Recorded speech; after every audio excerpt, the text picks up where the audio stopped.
Bom, muito boa noite, meus amigos da Associação Beneficente Espírita Bezerra de Menezes. Eu sou Tami Lima, sou da Oficina de Estudos da Arte Espírita e hoje eu fui convidado para conversar com vocês a respeito das questões 247 a 256 do Livro dos Espíritos. O tema é Percepções, Sensações e Sofrimentos dos Espíritos. Está lá da questão, como eu já disse, da 247 até a 256. Mas antes da gente começar, para a gente já se ambientar, eu tomei a liberdade de separar uma página de abertura do livro Sentinela de Luz, de Chico Xavier e Emmanuel. O título é Sensações Além Túmulo. Não ouvides que a morte do corpo denso reintegrar-te-á no patrimônio de emoções que amealhaste, a benefício ou em desfavor de ti mesmo. Agora que te confias a multiplicidade de ideias e sonhos, anseios e impressões no campo da própria alma, a dividir-se através dos sentidos que te compõem o mundo sensorial, és qual fonte de vida a espraiar-se no solo da experiência. Entretanto, amanhã serás a síntese de ti próprio, na justa aferição dos valores que a providência te conferiu.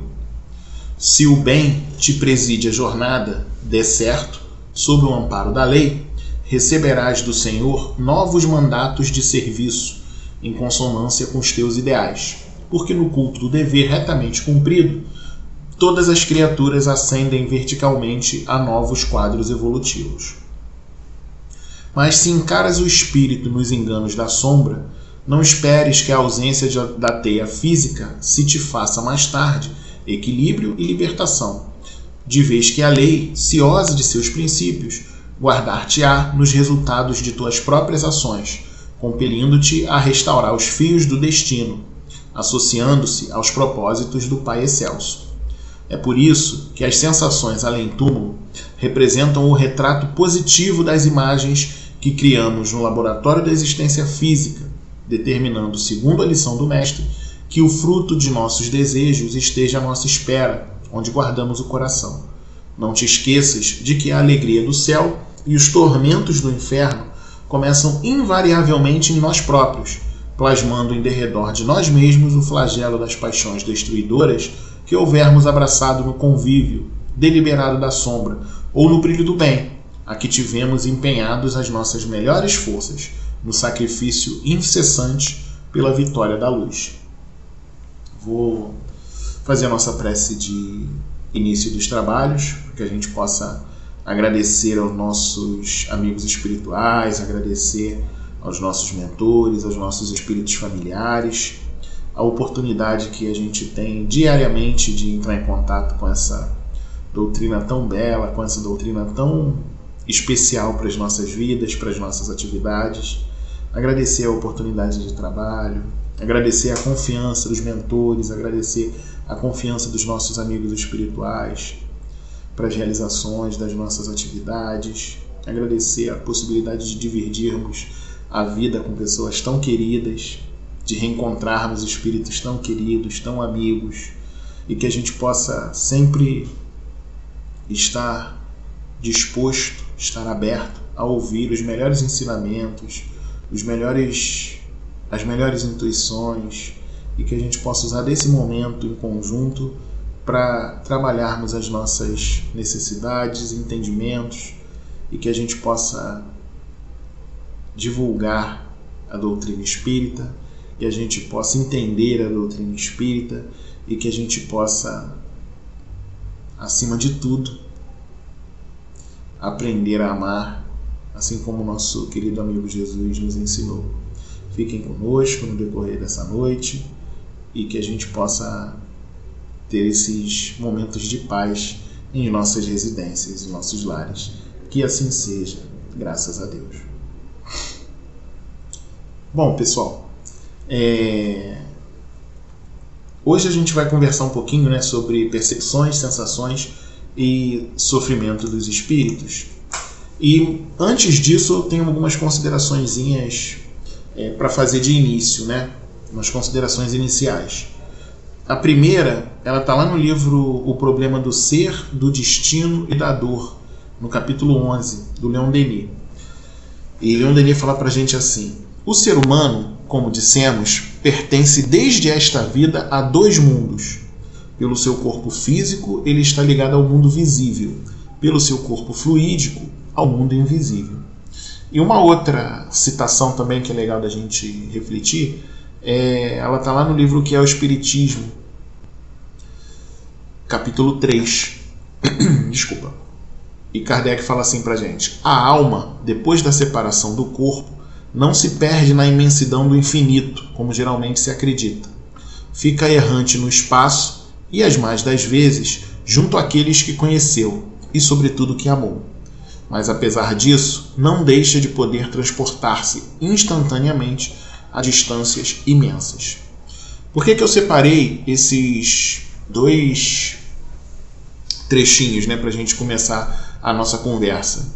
Porque esse capítulo, né, esses itens, essas questões que foram separadas para a gente conversar hoje, da 247 a 256, ela fala das percepções, das sensações e do sofrimento dos espíritos. Quando a gente se pega pensando naquilo que os espíritos sentem, a gente precisa ter essa certeza, né, de que nós não somos somente seres materiais, né, somente seres atualmente encarnados aqui nesse planeta. E quando a gente vai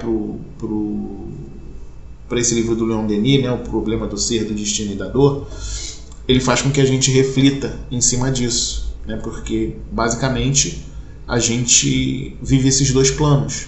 Então a gente pertence a esta vida, né, e é ligado aqui pelo nosso corpo físico, e a gente é ligado ao mundo invisível pelo nosso corpo fluídico. E esse corpo fluídico, segundo Kardec, é o que faz com que a gente permaneça ainda percebendo, sentindo, quando a gente não tiver mais com o nosso invólucro material.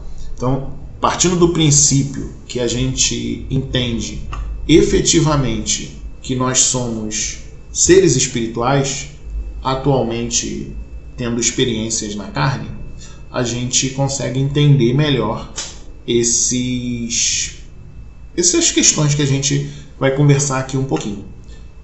Antes ainda da gente falar dessas questões, também é importante a gente fazer uma pequena separação, né?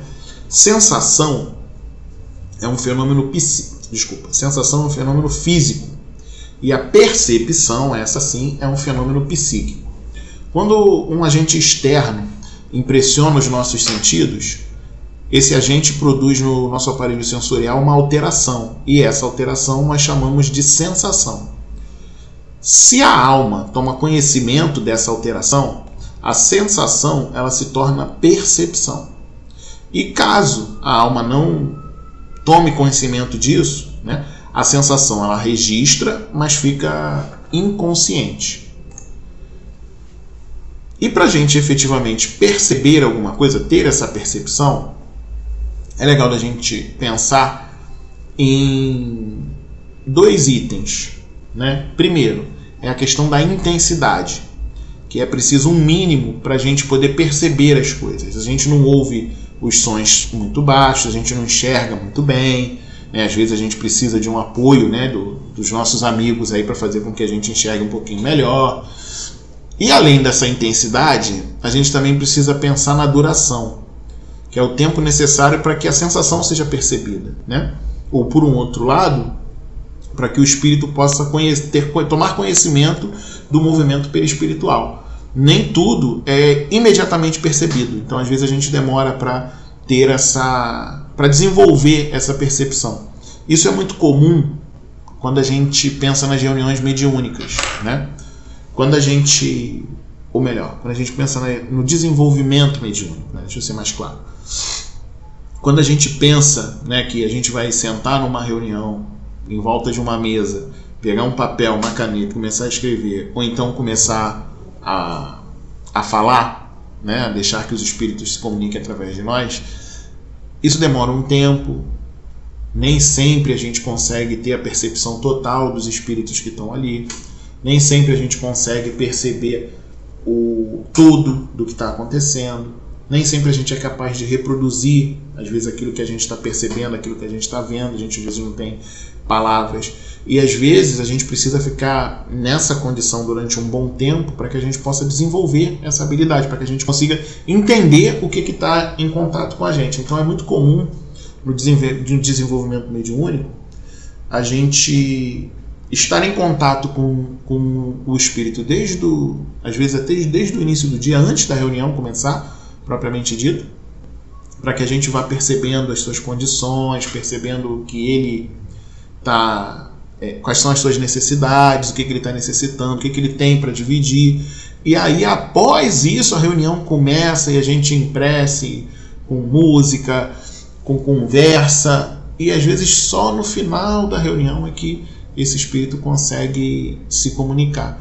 E muitas das vezes o médium precisa desse tempo para justamente fazer esse ajuste, para que ele possa perceber efetivamente quais são as necessidades desse espírito, para que ele possa dividir isso. E uma outra coisa que é importante da gente pensar é que o corpo, ele é um instrumento. Então, assim, se ele não é a causa primária das dores, das sensações, das percepções, ele pelo menos é uma causa ali imediata. Então, assim, a alma, ela percebe a dor, mas a percepção, ela é o efeito, ela não é a causa. Isso quando a gente pensa nas dores, né? Quando encarnado, nós espíritos temos o sentido das sensações no corpo. E quando o corpo é destruído, esse sentido se torna mais geral. Então, assim, né, tentando simplificar um pouquinho isso, né? A gente precisa dos olhos para ver, dos ouvidos para ouvir, da boca para falar, do nariz para poder sentir o cheiro.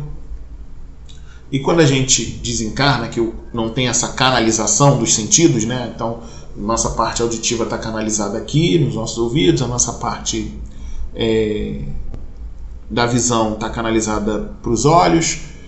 Isso fica um pouco que dividido, né, para a totalidade do corpo perispiritual. Isso mostra, né, que a gente não quando tem a visão dos espíritos, a gente vê a forma humana, né, normalmente, mas necessariamente o nosso corpo perispiritual, ele não é dessa forma, né? A gente usava muito em evangelização aquela forma, né, do centro vital, né, um círculo, e bem disforme em volta para confirmar para demonstrar, né, como é que é essa questão da forma do espírito propriamente dito. E quando a gente percebe isso, a gente começa a entender que nem sempre o espírito desencarnado, né, o espírito com a forma perispiritual, ele vai ouvir pelo ouvido, falar pela boca. E é muito comum, né, quando a gente fala um pouquinho de reunião mediúnica, é muito comum que quando a gente se comunique com o espírito, não necessariamente ele está mexendo a boca, né, quando a gente está se sente no mesmo recinto, na mesma sala. É muito comum a gente se comunicar com o espírito e não necessariamente ele se comunica com a gente quando a gente o escuta, não necessariamente essa comunicação é feita ele emitindo som pela sua boca. Às vezes normalmente, né, ela é feita pelo pensamento, e a gente consegue fazer essa união, né? A gente consegue chegar nesse aspecto em que a gente chega a um denominador comum. E nós também sabemos que no espírito há percepção, sensação, audição, visão, mas essas atribuições, né, essas faculdades, melhor dizendo, são atributos do ser todo, e não como a gente é encarnado só num pedacinho. Então, quando a gente desencarna, essas nossas faculdades, elas ficam muito mais amplas. Também tem isso. Alguns estudiosos dizem que é comum, né, às vezes a gente ficar naquele momento de desespero, também por isso, né, quando eles dizem, quando o Livro dos Espíritos fala que nós, no momento do desencarne, passamos por esse momento de desespero, por esse momento de um pouco de descontrole, também é essa falta de costume que a gente tem no desenvolver, no desenrolar, no trabalhar todos esses sentimentos ao mesmo tempo. Esse desligamento, ele às vezes acontece de uma forma em que a gente fica um pouco perdido. E aí depois a gente vai tomando conhecimento, retomando o nosso conhecimento, retomando o nosso controle, né? E a gente consegue voltar à nossa realidade. Mas basicamente, quando a gente pensa no tema percepção, sensações e sofrimento, a gente fica se perguntando: mas o espírito sente? O espírito sofre? E aí a gente vai lá para a Revista Espírita de 1858, no mês de dezembro. Quando Kardec fica intrigado com o relato de um espírito que dizia sentir frio. E ele fica intrigado com isso. Ele fala: nossa, mas como é possível o espírito sentir frio? E aí ele indaga São Luís. Ele pergunta assim: concebemos os sofrimentos morais, como pesares, remorsos, vergonha, mas calor e frio, a dor física, não são efeitos morais. Experimentariam os espíritos tais sensações? E é interessante a gente entender isso, né? A gente entende as dores morais. Então, o espírito arrependido, o espírito culpado, o espírito que sente ódio, que sente amor, tudo isso a gente consegue entender. Mas o espírito sentir frio, isso chama um pouco a atenção. E aí, São Luís responde a Kardec com uma pergunta: tua alma sente frio? Não. Mas tem consciência da sensação que age sobre o corpo. Refletindo sobre essas informações, Kardec conclui: disso parece resultar que esse espírito de avarento não sentia um frio real, mas ele tinha a lembrança da sensação do frio que havia suportado, e essa lembrança, tida por ele como realidade, tornava-se um suplício. Então o que Kardec compreendeu? O espírito não estava sentindo frio, mas ele lembrava da sensação do frio e isso repercutia pelo corpo todo. Como eu disse um pouquinho antes, como a gente ainda não tem esse controle de tudo, do corpo, ele não conseguia controlar isso. Então ele sentia muito frio em razão disso. E aí já para a gente já caminhando, né, para o nosso entendimento de que os espíritos sentem e que os espíritos sofrem. E tudo isso vem da força do pensamento. Então, a gente que ainda está aqui como encarnado e está tendo chance ainda de estar protegido quanto a isso, a gente consegue ter chance com esses relatos de mudar as nossas condições, de mudar os nossos pensamentos. E aí, fazendo uma comparação, né, com um pouco do que a gente estuda, é muito comum a gente ouvir relatos de suicida que passam pelo mesmo ponto diversas vezes, né? Que passam pelo mesmo ato diversas vezes. Isso também tem um pouco de explicação por essas considerações de São Luís e de Kardec, porque o espírito não está revivendo aquilo, repassando por aquilo. É ele com essa lembrança, que essa lembrança é tão forte que faz com que ele tenha isso como uma realidade, esse retorno como uma realidade. E aí lá na questão 237 do Livro dos Espíritos, Kardec pergunta para os espíritos assim: uma vez de volta ao mundo dos espíritos, conserva a alma as percepções que tinha quando na Terra? E aí os espíritos respondem a ele assim: sim, além de outras de que aí não dispunha, porque o corpo, como véu, sobre elas lançado, as obscurecia. A inteligência é um atributo que tanto mais livremente se manifesta no espírito, quanto menos entraves tenha que vencer. Quando a gente lê essa pergunta, eu gosto muito de, antes da gente entender a resposta, né, a gente conseguir entender o que Kardec queria com essa pergunta.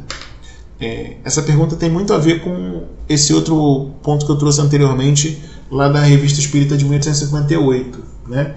Ele fala assim: mas a gente conserva as mesmas percepções que tinha quando na Terra? A gente sente frio, sente calor. E os espíritos falam para ele: sim, conserva as mesmas. E além disso, outras que a gente não dispõe aqui na Terra. E isso também é um ponto interessante da gente pensar. O quanto que a gente precisa se preparar para esse momento, o quanto que a gente precisa aprender a sentir, o quanto que a gente precisa aprender a perceber. A gente às vezes vai, e aí eu vou usar mais uma vez o exemplo da reunião mediúnica, né? Mas às vezes a gente vai para a reunião mediúnica disposto a ouvir os espíritos desencarnados e esquece do compromisso que a gente tem com os espíritos encarnados. E às vezes, dentro das nossas atividades espíritas, a gente está muito preocupado com o mundo dos espíritos e esquece de se preocupar com o mundo dos encarnados aqui. Então a gente precisa achar esse meio termo na hora do trabalhar. É muito comum a gente ouvir relato de trabalhadores no campo do atendimento fraterno de que eles estão passando por muitas necessidades, que eles estão passando por muitos problemas e que normalmente eles não têm espaço nas suas casas espíritas porque eles não são vistos. E a gente tem um costume no atendimento fraterno que é dizer assim: venham até nós, né? A gente respeita a liberdade, respeita a individualidade, né? Não vou aqui também falar contrariamente a isso, o objetivo não é esse, tá?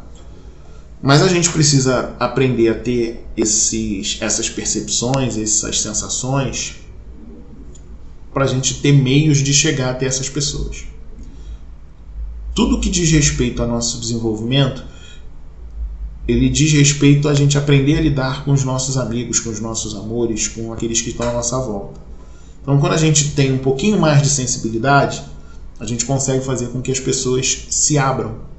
E aí a gente consegue, como pensando, né, no atendente fraterno, né, no trabalhador do atendimento fraterno, como que ele consegue acessar as necessidades dos nossos amigos, né, dos nossos trabalhadores que dividem o trabalho com a gente, que fazem com que o nosso trabalho seja menos pesado, sem que eles precisem se dirigir ao atendimento fraterno. Eu tenho esse ímpeto, né? Às vezes a sensibilidade passa, e quando eu falo dessa sensibilidade, a gente não precisa entrar no assunto.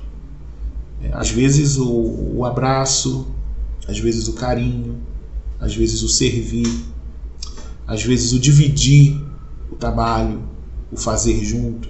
Às vezes isso é momento em que a pessoa consegue se livrar das suas demandas, das suas dificuldades.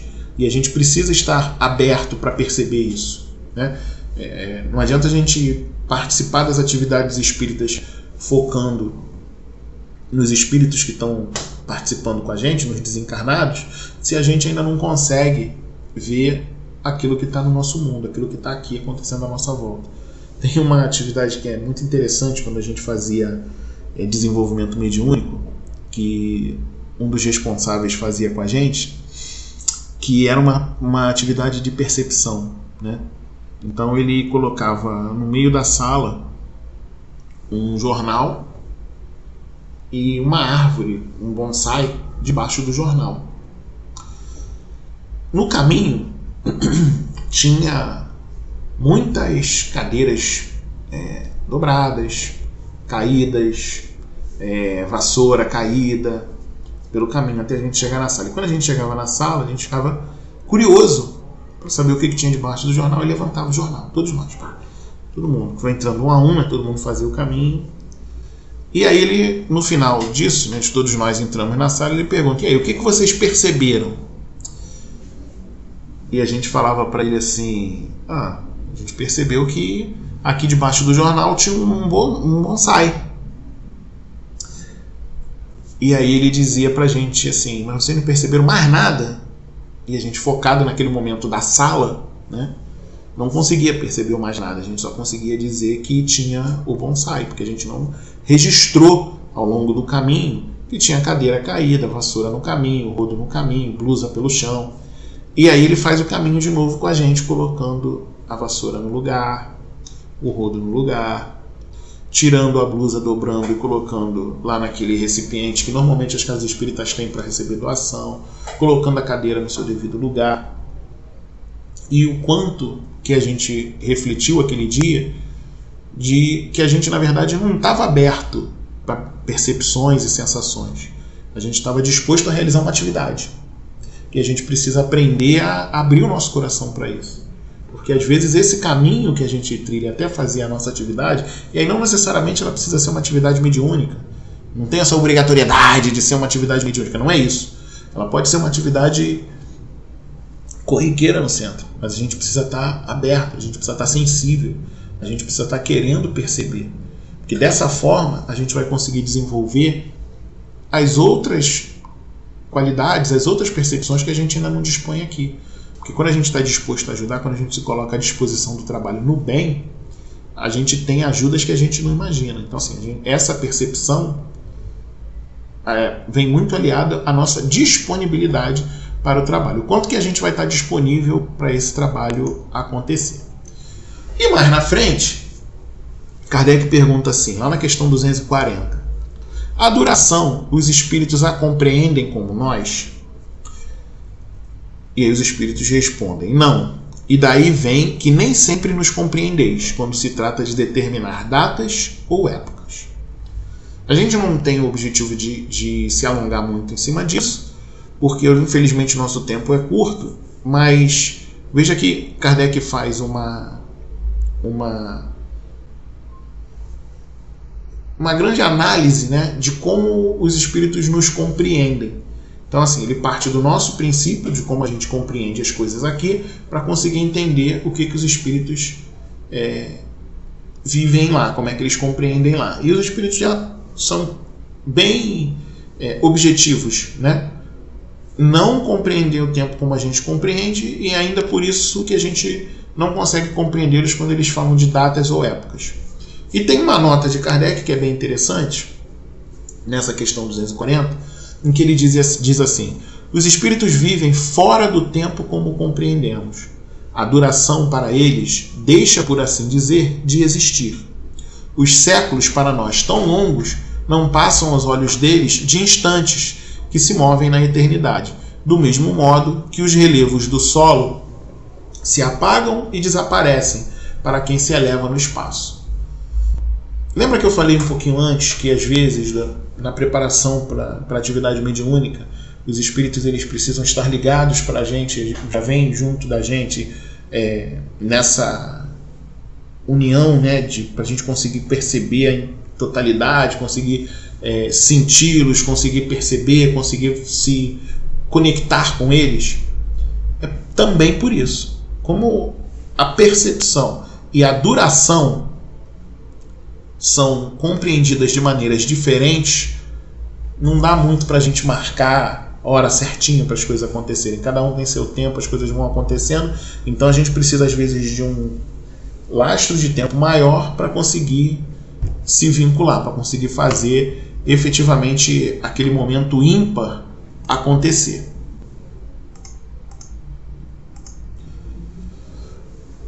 Lá no livro Nos Domínios da Mediunidade, no capítulo 25, André Luiz explica um pouquinho melhor para a gente. É que o tempo, para nós, é sempre aquilo que dele fizermos. Para melhor compreensão do assunto, lembremos-nos de que as horas são invariáveis no relógio, mas não são sempre as mesmas em nossa mente. Quando felizes, não tomamos conhecimento dos minutos. Satisfazendo aos nossos ideais ou interesses mais íntimos, os dias voam céleres, ao passo que, em companhia do sofrimento e da apreensão, temos a ideia de que o tempo está inexoravelmente parado. E quando não nos esforçamos por superar a câmera lenta da angústia, a ideia aflitiva ou obcecante nos corrói a vida mental, levando-nos à fixação. Então, até aqui, e André Luiz é bem feliz nisso, né? Até aqui a nossa sensação, nossa percepção da duração do tempo, ela é diferente. E aí, pensando na percepção, a gente vai dar um pulinho lá para a questão 244 do Livro dos Espíritos, que Kardec pergunta: os espíritos veem a Deus? E os espíritos respondem: só os espíritos superiores veem e compreendem. Os inferiores o sentem e adivinham. Kardec faz uma pergunta querendo saber aí, eles conseguem ter uma imagem de Deus, conseguem ver Deus? E os espíritos falam, os superiores veem e compreendem. Nós, inferiores, ainda o sentimos e adivinhamos. E Kardec, lá na Gênesis, no capítulo 2, item 32, fala pra gente assim, ó: unicamente com a visão espiritual é que podemos ver os espíritos e as coisas do mundo imaterial. Somente a nossa alma, portanto, pode ter a percepção de Deus. Dar-se-á que ela o veja logo após a morte? A esse respeito, só as comunicações de além-túmulo nos podem instruir. Por elas, sabemos que a visão de Deus constitui privilégio das mais purificadas almas e que bem poucas, ao deixarem o envoltório terrestre, se encontram no grau de desmaterialização necessária a tal efeito. Uma comparação vulgar o tornará facilmente compreensível. Então, Kardec traz para a gente, né, com base nessa resposta do Livro dos Espíritos, um pouco disso. Os espíritos superiores conseguem ver e compreendem, e os inferiores sentem e adivinham. Quando ele fala para a gente que bem poucos, quando deixam o envoltório terrestre, se encontram no grau de desmaterialização necessária para isso, ele está dizendo da nossa condição ainda de espíritos que precisam encarnar e reencarnar num planeta de provas e expiações. Quanto menos puro é o espírito, tanto mais limitada tem a visão. Só os espíritos superiores podem com a vista abranger um conjunto. No espírito, a faculdade de ver é uma propriedade inerente à sua natureza e que reside em todo o seu ser, como a luz reside em todas as partes de um corpo luminoso. É uma espécie de lucidez universal que se estende a tudo, que abrange simultaneamente o espaço, os tempos e as coisas. Lucidez para a qual não há trevas, nem obstáculos materiais. Compreende-se que deva ser assim. No homem, a visão se dá pelo funcionamento de um órgão que a luz impressiona. Daí se segue que, não havendo luz, o homem fica na obscuridade. No espírito, como a faculdade de ver constitui um atributo seu, abstração feita de qualquer agente exterior, a visão independe da luz. Esse trechinho está lá na questão 247. E resumindo, o que Kardec está dizendo para a gente? Enquanto a gente está aqui como espírito encarnado, a gente precisa de uma ação exterior para ver, a gente precisa da luz. A gente no escuro, no breu total, a gente não consegue enxergar. Enquanto espíritos desencarnados, isso por ser um atributo nosso, a gente consegue enxergar independente de qualquer agente exterior. Na questão 250, Kardec pergunta para os espíritos assim: constituindo elas atributos próprios do espírito, é possível subtrair-se às percepções?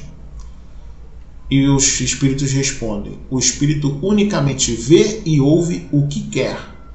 Dizemos isto de um ponto de vista geral e em particular, com referência aos espíritos elevados, porquanto os imperfeitos muitas vezes ouvem e veem a seu malgrado o que lhes possa ser útil ao aperfeiçoamento. Então a gente ainda está mais ligado um pouquinho, vamos dizer assim, ao determinismo, né? Então a gente ainda não consegue ter essa maturidade de ver e ouvir o que a gente quer. A gente ainda vê e ouve o que a gente precisa, o que é útil ao nosso aperfeiçoamento. Aí quando a gente pensando como espírito desencarnado, né? Como o espírito encarnado, a gente pode fazer uma relação aí com aquela piadinha, né? Melhor ouvir isso do que ser surdo, né? É melhor ter olhos para ver isso do que ser cego. Umas piadas que a gente se acostumou a fazer. A gente não consegue escolher o que a gente vai ver, o que a gente vai ouvir enquanto a gente está aqui. A gente ouve diretamente. Quando a gente se tornar espírito superior, quando a gente se tornar efetivamente mais dono das nossas atividades, dono da nossa vida, se assim a gente pode se manifestar, a gente vai conseguir efetivamente escolher o que a gente vai ouvir. E é legal quando a gente fala isso, que eu lembro de um exemplo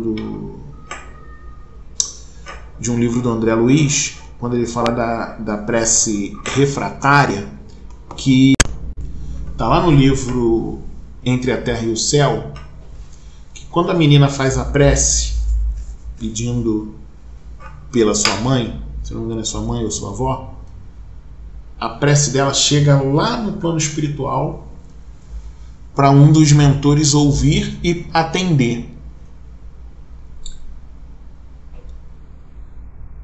É essa audição seletiva que Kardec está falando aí nesse ponto.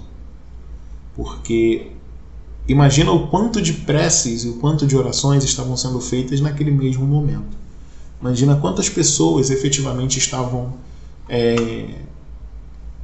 trazendo seus desejos, né, mas desejos da boca para fora. Mas a prece dela era tão forte, tão importante, tão direcionada a um objetivo nobre, que fez com que aquele grupo de espíritos, aqueles mentores, fossem agir em favor dela e também em favor da mãe, que não tinha condições de atender aquilo que ela estava pedindo, porque ainda estava em condições de muito sofrimento. Então, a força que a prece tem, a gente entende nesse momento, mas veja que a gente consegue dirigir aquilo que a gente quer ouvir quando a gente está num grau diferente. A gente consegue, quando a gente consegue tomar um pouco de autonomia na nossa vida, né, no nosso desenvolver de atividades artísticas, de atividades trabalhistas, de atividades no bem, a gente consegue fazer com que a gente foque melhor aquilo que a gente vai atender. E aí, no meio de várias preces que provavelmente estavam sendo realizadas, uma faz com que o mentor, se não me engano Alexandre, designe um grupo para que possa atender aquele chamado. A gente nesse ponto fala da importância da prece, mas a gente também vê a aplicação aí num exemplo dos livros, né, de que a gente ouve e vê aquilo que a gente quer. E aí uma questão que eu gosto muito, né, por participar de uma instituição que se propõe a divulgar a arte espírita, que é a questão 251 do Livro dos Espíritos, que Kardec pergunta assim: são sensíveis à música os espíritos? E os espíritos respondem a Kardec: aludes à música terrena? Que é ela comparada à música celeste, a esta harmonia de que nada na terra vos pode dar ideia. Uma está para a outra como o canto do selvagem para uma doce melodia. Não obstante, espíritos vulgares podem experimentar certo prazer em ouvir a vossa música, por lhes não ser dado ainda compreenderem outra mais sublime. A música possui infinitos encantos para os espíritos, por terem eles muito desenvolvidas as qualidades sensitivas. Me refiro à música celeste, que é tudo o que de mais belo e delicado pode a imaginação espiritual conceber. Aqui, os espíritos estão falando para Kardec sobre a música celeste, sobre a diferença da música celeste para a música que a gente ainda conhece aqui na Terra, apesar das atividades musicais e artísticas terem se desenvolvido muito, né, nesse período. Em várias outras obras, Kardec fala, né, das questões artísticas, no Livro dos Médiuns, em obras póstumas. Mas aqui é importante a gente pensar, primeiro, quando ele fala para a gente que os espíritos vulgares podem experimentar certo prazer em ouvir a nossa música, porque eles ainda não compreendem outra mais sublime. Ou seja, não é pelo fato de existir uma música mais sublime que a gente tem que deixar de fazer as nossas atividades artísticas aqui, porque elas impactam nos espíritos que estão à nossa volta. E a outra é quando ele fala que a música possui infinitos encantos para os espíritos. E aí é outro ponto que a gente, sempre que pode, a gente alerta, né? Nem tudo a gente consegue fazer por palavras. Algumas coisas a gente precisa tocar no coração sem efetivamente falar daquilo, né? E a música ajuda muito a gente a fazer isso. Então, quando a gente, um pouquinho antes, quando eu estava falando dessa questão de aumentar nossas percepções, os nossos sentimentos, as nossas sensações, o estudo artístico com base na doutrina espírita, ele aumenta muito esse desenvolvimento, ele aumenta muito as nossas percepções, os nossos sentimentos, as nossas sensações. Porque a gente consegue, através do teatro, através do estudo do instrumento melódico, através do instrumento percussivo, através do desenho, através de N possibilidades artísticas, mexer com aquelas percepções que os espíritos falam que a gente ainda não conhece. Então a gente consegue, de determinado momento, agir dessa forma. Além disso, a gente sabe que os espíritos eles não se tocam, né, só pela música do plano espiritual, como os espíritos responderam por Kardec, mas eles falam com a nossa, eles também se identificam com a nossa. E a gente,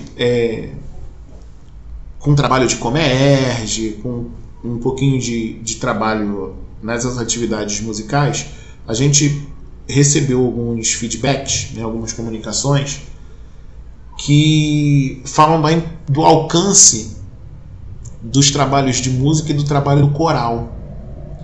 Do trabalho do coral no atendimento aos sofredores, no trabalho da música no acolhimento, no tratamento que os nossos benfeitores espirituais conseguem fazer, conseguem agir de uma forma mais ostensiva, né? E por que isso acontece? Esse socorro ele se dá porque, como a arte em geral, e a gente está falando de música porque o capítulo fala da música, ele é capaz de atingir o espírito com uma profundidade que muitas vezes a gente conversando não chega. Todos nós, em algum momento, nos emocionamos com alguma atividade artística, com alguma música, alguma lembrança, músicas que a gente está sempre recordando, está sempre na nossa cabeça, que tocaram a gente de uma maneira diferente.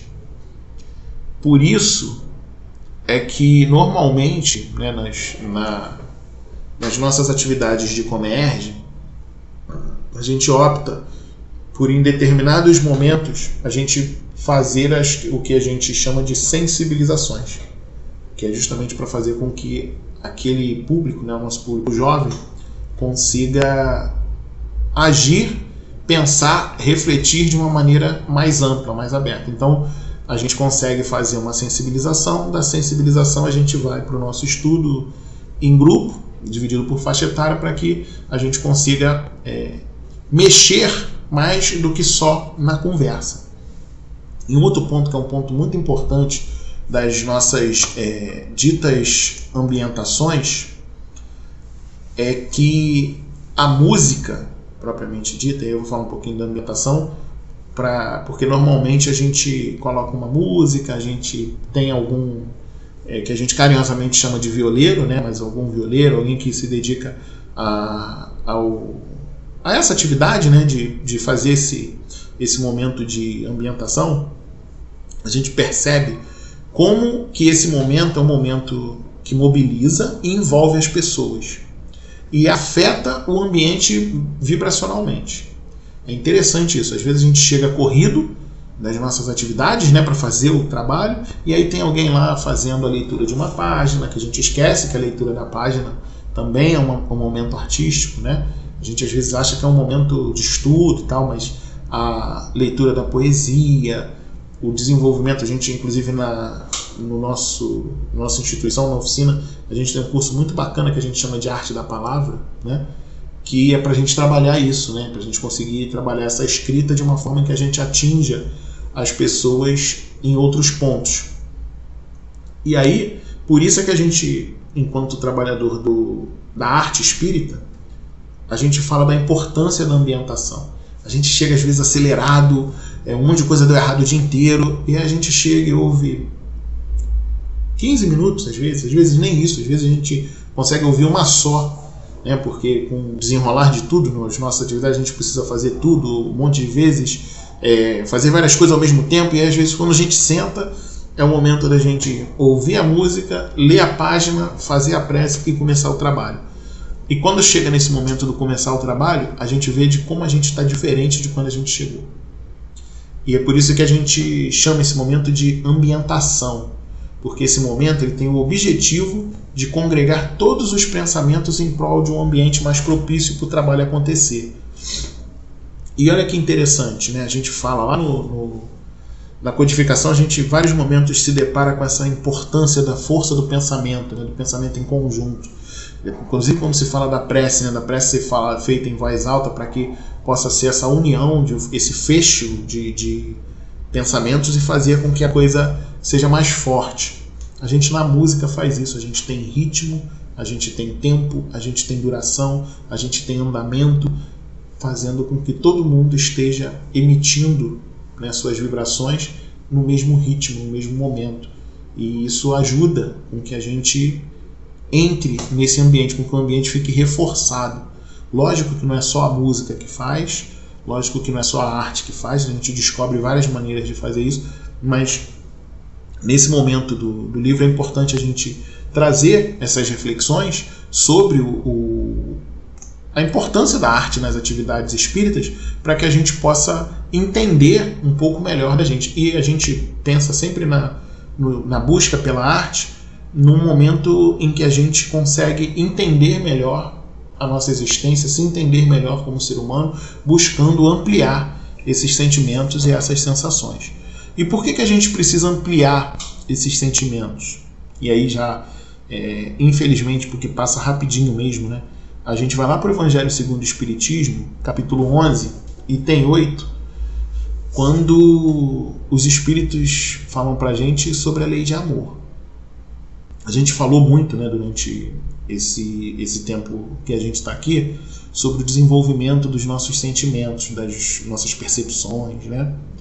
E os Espíritos falam para a gente no item 8 assim, ó: o amor resume a doutrina de Jesus toda, inteira, visto que esse é o sentimento por excelência, e os sentimentos são os instintos elevados à altura do progresso feito. Em sua origem, o homem só tem instintos. Quando mais avançado e corrompido, só tem sensações. Quando instruído e depurado, tem sentimentos. E o ponto delicado do sentimento é o amor. Não o amor no sentido vulgar do termo, mas esse sol interior que condensa e reúne em seu ardente foco todas as aspirações e todas as revelações sobre-humanas.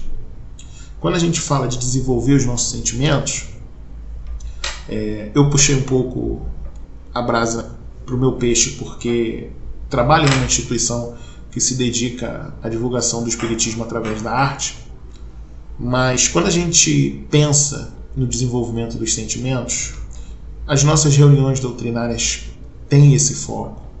As nossas reuniões íntimas, mediúnicas, têm esse foco. Nossa evangelização infantil e da juventude tem esse foco. Tudo que move os nossos encontros no movimento espírita, eles têm esse foco do desenvolvimento dos sentimentos. E uma das formas de desenvolver sentimentos também é pela nossa questão intelectual.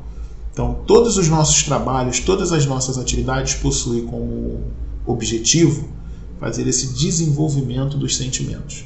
E que a gente nunca perca de vista que a gente quer desenvolver esses sentimentos para cada vez mais a gente conseguir amar melhor.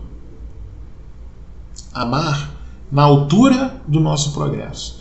É mais ou menos quando a gente conseguir dar tudo aquilo que a gente tem dentro da gente, que a gente consiga dividir. Então, quando a gente fala em depurar sentimento, em se instruir, em reconhecer, em estar aberto a essas percepções, o objetivo é só a gente aprender a amar, a gente desenvolver esse sentimento. Eu vou fazer a nossa prece final para a gente encerrar os nossos trabalhos, mas eu desde já queria agradecer muito a confiança do pessoal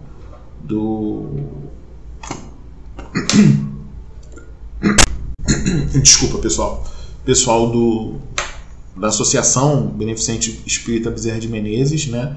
Agradecer muito a possibilidade da gente estar refletindo sobre essas questões, porque são de importância para o nosso trabalho, para a nossa atividade, que a gente possa sempre se deparar com esses momentos, né, que a gente pensa nos nossos sentimentos, pensa nas nossas atuações e usar isso em benefício daqueles que cercam a gente, sejam encarnados e desencarnados, os nossos amores, os nossos vizinhos, os nossos parentes, que a gente sempre possa estar disposto para ser um um ser que consegue distribuir esse amor.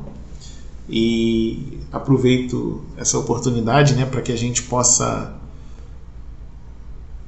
reunir os nossos pensamentos, unir os nossos corações e agradecer ao nosso querido Mestre Jesus, a esses amigos tão valorosos, especialmente ao nosso querido amigo Bezerra de Menezes, que a todo momento se faz presente em nossa caminhada, o quanto que nos acompanha, o quanto que nos instrui, nos esclarece, o quanto que nos protege.